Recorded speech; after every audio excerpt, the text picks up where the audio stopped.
तर आज आपण बघणार आहे class 10th chapter number 2 quadratic equation, त्यातला बघणार आहे प्रॅक्टिस सेट नंबर 2.3. तर बघूया क्वेश्चन नंबर 1 मध्ये काय म्हटलं, solve the following quadratic equation by a completing the square method. काय करायचं आपल्याला, याच्यात स्क्वेअर मेथड यूज करायची. बघा आता काय करायचं आपल्याला. फर्स्ट क्वेश्चन काय, x square plus x minus 20 is equal to 0. बघा सोल्युशनमध्ये काय, x square plus x is equal to घेतला आपण 20.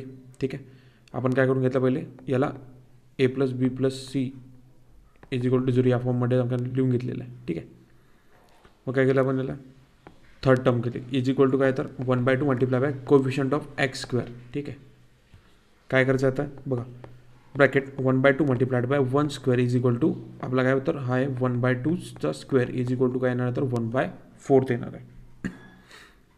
ठीक आहे, बघा आता ॲडिंग 1/4 ऑन द काय, तर बोथ साईड आपल्याला काय करायचं, 1/4नी दोन्ही साईडनी काय करायचं आहे, तर याच्यात ॲडिशन करायचं. बघा आता आपण काय करणार, तर एक्स स्क्वेअर प्लस एक्स 1/4 घेतला इज इक्वल टू दुसरी टर्म आपली कोणती आहे, 20 प्लस 1/4 करणार, कारण की आपल्या दोन्ही साईडने आपल्याला काय करायचं आहे, ॲडिशन करायचं.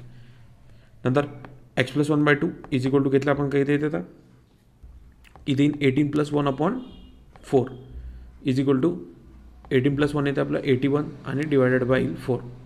नंतर x plus 1/2 plus minus root 81/4. तर याला आपण काय सॉल्व केलं, कसं आन्सर येणार आहे आपलं, एक्स प्लस 1/2 प्लस मायनस आता 4 आहे कशाचा स्क्वेअर, तर तो आहे 2चा स्क्वेअर आहे आणि 9 आहे 81चा स्क्वेअर.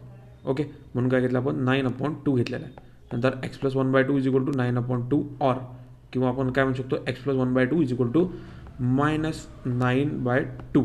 ओके, एक काय तर प्लसची व्हॅल्यू आणि दुसरी काय आपली मायनसची व्हॅल्यू, कारण की आपल्याला इथे काय दिलं आहे, तर दोन्ही प्लस आणि मायनसमध्ये म्हणजे आपल्याला काय तर एक ॲडिशनच्या फॉर्ममध्ये आणि एक दुसरी सबस्ट्रॅक्शनच्या फॉर्ममध्ये लिहायची. ठीक आहे, नंतर बघा x is equal to 9/2 minus 1/2 or x is equal to minus 9/2 is equal to 1/2 होणार आहे. नंतर एक्स इज इक्वल टू 8/2 आणि ह्या 2ने किती येते, कट होते, इथे 4 or x is equal to 10/2 हा घेतलेला जाईल, तर हा देईन आपला 5 5 2 10. म्हणजे काय काय आपली व्हॅल्यू, तर एक्स इज इक्वल टू 4 आलेली आहे आणि एक्स इज इक्वल टू -5 आपली व्हॅल्यू आली आहे. म्हणजे काय, तर 4 and -5 are the roots of the quadratic equation येणार आहे. ओके, सेकंड बघूया, x square plus 2x -5 is equal to 0. सोल्युशनमध्ये काय येईल आपल्या, तर याच्यात x square plus 2x is equal to 5. आता टर्म यूज करायची आपल्या थर्ड टर्म, काय येणार आहे, 1/2 multiply by 2 is equal to 1 square is equal to 1. नंतर x plus 1 square is equal to 6 आणि एक्स प्लस 1 प्लस मायनस 6 किती होती, 5 प्लस 1 काय होतं आपलं 6. म्हणजे काही तर आपल्याला प्लस आणि मायनसचा रूट करायचा 6चा.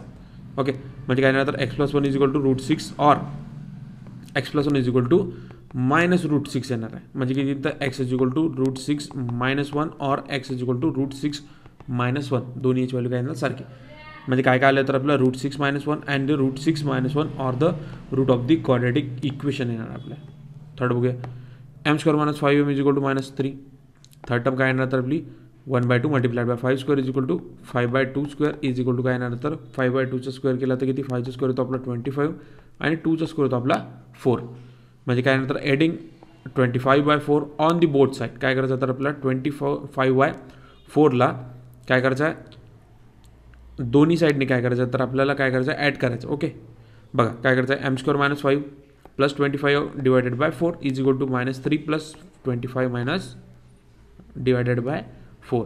काय केलं, तर आपण दोन्ही साईडने काय केलं, तर याची ॲडिशन केली. ही झाली त्याची राईट हँड साईड आणि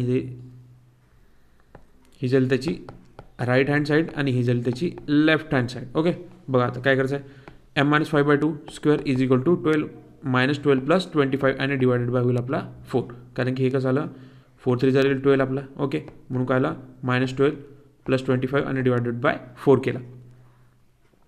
हे व्हॅल्यू जसं तशी m-5/2 is equal to 13 divided by, तर इथे काय येणार आपलं, m-5/2 is equal to plus minus 13/4.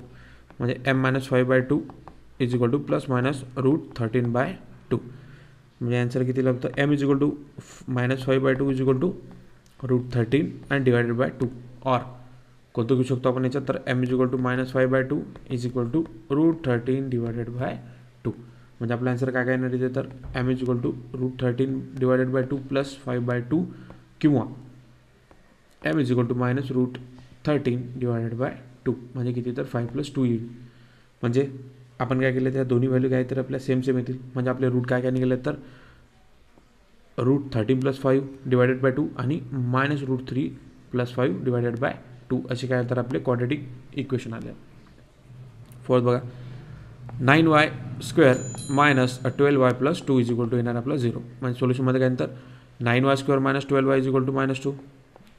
Okay म्हणजे काय डिवाइड बोथ साईड बाय 9 करायचं. काय करायचं डिवाइड करायचं आपल्याला दोन्ही साईडला कसं नाही तर आपल्याला याच्यात करायचं आहे 9. म्हणजे काय येणार तर 9y² डिवायडेड बाय 9 आणि -12y divided by 9 is equal to -2 divided by 9 होणार आहे. म्हणजे काय काय व्हॅल्यू येणार याच्यात आपली आता 9 तर दोन्ही याच्यात कट झालेला म्हणजे राहिलं काय आपलं तर इथे येईल y² आपला -12y आणि divided by 9 is equal to -2 divided by 9 येणार. थर्ड टर्म काय येणार आपली तर 1/2 मल्टिप्लाय बाय -12 डिवायडेड बाय 9 आणि ब्रॅकेटचा येणार स्क्वेअर. आता हे इथे सॉल्व्ह होऊ शकतो. ठीक आहे तर इथे व्हॅल्यू किती आपली 2 म्हणजे काय तर -2 डिवायडेड बाय 3 आणि हा होईल याचा स्क्वेअर. म्हणजे किती आहे तर 2चा स्क्वेअर येतो आपला 4 आणि 3चा स्क्वेअर येतो आपला 9. ओके मग काय adding 4/9 on the both side काय करायचं आपल्याला तर 4/9ला काय करायचं आहे या दोन्ही साईडनी काय करायचं आहे ॲडिशन करायचं. म्हणजे काय y² is equal to 12y divided by 9 plus 4/9 is equal to 1/2 divided by 9 plus 4/9 value आलेली आहे. नंतर काय येईल तर त्याची सॉल्व्ह केल्यानंतर y - 2/3 divided by 2 is equal to 2/9 येणार आहे. नंतर y - 2/3 प्लस मायनस काय तर √2 डिवायडेड बाय 9 आणि y - 2/3 plus minus √2 divided by 3 येणार. म्हणजे व्हॅल्यू काय राहील आपली तर इथे कोणकोणते व्हॅल्यू येतं तर y is equal to √2 + 2 divided by 3 और y इज इक्वल टू -√2 + 3 आणि डिवायडेड बाय 3. म्हणजे काय येणार तर अशा आपल्या क्वाड्रॅटिक इक्वेशनचं दोन व्हॅल्यू येणार आहे. फिर बघूया 2y² + 9y is equal to 0 आणि 2y² + 9y is equal to -10 येणार आहे. व्हॅल्यू आपली काय येणार तर बघा आता काय करतात divided by both side by 2 कशाने करायचं आहे तर डिवाइड करायचं आहे 2नी दोन्ही साईडनी इथे पण आणि इथे पण. बघा आता काय येणार तर 2y² divided by 2 plus 9y divided by 2 is equal to -10 divided by 2. आता इथलं काय काय कट होतं 2 दोन्ही इकडे कट होऊन जाईल आपले. म्हणजे इथे राहील का फक्त काय y² आणि इथे -10 डिवायडेड बाय 2 म्हटलं तर आपण हा 2नी 10 कट होतो म्हणजे किती येईल आपला 5 येणार आहे. तर y² 9y divided by 2 is equal to -5 येणार आहे आपले. त्यानंतर थर्ड टर्म काय दिलेली आपल्याला is equal to 1/2 multiply by 9/2 याचा करायचं आपल्याला स्क्वेअर.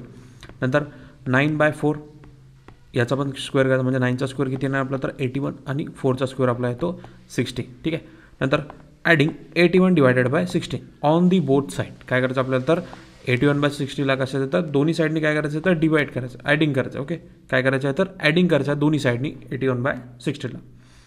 आता बघूया y² + 9y आणि divided by 2 is equal to किती येणार आहे 81/16 इज इक्वल टू आता सेम -5 + 81 आणि हे काय डिवायडेड बाय 16. नंतर y + 9/4 square is equal to -18 + 81 आणि divided by 16 is equal to 1/16. म्हणजे किती येईल तर y + 9/4 प्लस मायनस किती येईल तर 1/16. हे काय झाली आपली तर आता याचा स्क्वेअर तर आपल्याला माहिती आहे. आता हे जसं तसं येणार इथे 16चा स्क्वेअर किती आपला तर 4 आहे. 4चा स्क्वेअर काय तर हा 16 आहे म्हणून इथे काय लिहिला आपण 4 लिहिला. म्हणजे आपल्याला हे व्हॅल्यू किती वेळ लिहायचे तर एक प्लसमध्ये लिहायचे आणि दुसरी मायनसमध्ये लिहायचे. नंतर y + 9/4 इज इक्वल टू 1/4 और y + 9/4 इज इक्वल टू 1/4 येणार आहे. नंतर y - 1/4 इज इक्वल टू 9/4 और किंवा y इज इक्वल टू 1/4 - 9/4. आता याच्यात काय काय राहणार आपले तर बघून घ्या y is equal to 8 divided by 4 म्हणजे किती तर 4 × 1 = 4 4 × 2 = 8 इथे 2 न काढून. नंतर ऑरमध्ये काय येईल तर आपला -10/4 तर हे दोन्ही कशाने कट होऊन जातील तर हे 2च्या टेबलमध्ये येतात. हा 2चा आणि हा 5चा.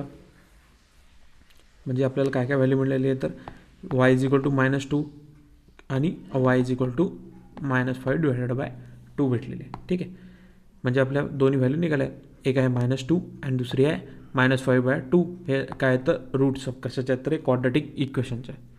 6 बघूया 5x² is equal to 4x + 7 म्हणजे आपली व्हॅल्यू काय येणार तर 5x² - 4x is equal to 7 घेतलेली आहे.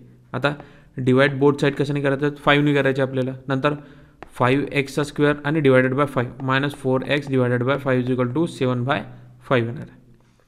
मग काय करायचं आपल्याला, तर थर्ड टर्म घ्यायची. कोणती घेतली तर आपण 1/2 मल्टिप्लाइड बाय 4/5 स्क्वेअर. ओके, आता करूया आपण याचा स्क्वेअर. म्हणजे किती येणार तर -2 divided by 5 square is equal to किती येणार तर 2चा स्क्वेअर होते 4 आणि 5चा स्क्वेअर होते आपला 25 सिम्पली. नंतर ॲडिंग 4/25 ऑन बोथ साईड. आता 4/25ला काय तर आधी एक्स स्क्वेअरच्या आईने करायचं, नंतर दोन्ही साईडने काय करायचं आपल्याला त्याला ॲड करायचं. बघा आता एक्स स्क्वेअर मायनस 4x आणि divided by 5 plus 4/25 is equal to 7 multiply by 5 आणि 5 मल्टिप्लाइड बाय 5 आणि प्लस किती येतं 25. तर आन्सर किती येईल आपलं तर x मायनस 2/5 स्क्वेअर. 7 मल्टिप्लाय 5 किती येते तर हे येतं 35 अपॉन 5 मल्टिप्लाय बाय 5 म्हणजे येते 25 प्लस 4/25 म्हणजे काय तर x minus 2/5 is equal to plus minus √39 आणि 25. सॉल्व करू तर x is equal to -2/5 is equal to plus minus √39/5. 39चा तर स्क्वेअर काय माहिती आहे आपल्याला, पण 25 कसं स्क्वेअर आहे तर 5चा आहे.